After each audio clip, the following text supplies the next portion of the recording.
Giving us the floor to speak on this agenda item. My delegation aligns itself with the statements delivered by the distinguished representatives of the African Group and the non-aligned movement respectfully. We commend the Secretary General for this report and relevant United Nations agencies for the efforts made since the introduction of this agenda item. United Nations officials and experts on mission abroad are entrusted with the flag of the United Nations, which they are obliged to uphold and respect with a sense of duty and responsibility. Any act contrary to this is unacceptable. In this regard, Nigeria condemns any form of criminality by the United Nations officials or others working on behalf of the United Nations. We will continue to advocate that officials found culpable of any infractions be held accountable according to the established laws. Nigeria welcomes the zero-tolerance policy of the United Nations concerning criminal conduct, especially sexual exploitation and abuse, committed by the UN personnel and experts on mission.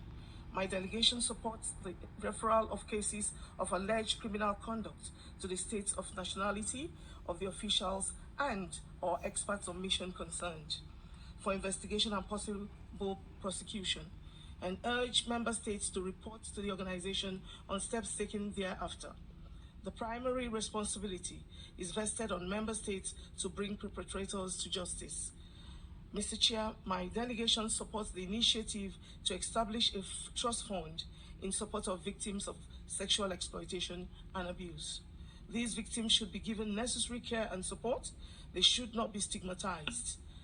The Nigerian government, having made contributions to the United Nations Sexual Exploitation and Abuse Victims Compensation Fund, urges other member states to do the same.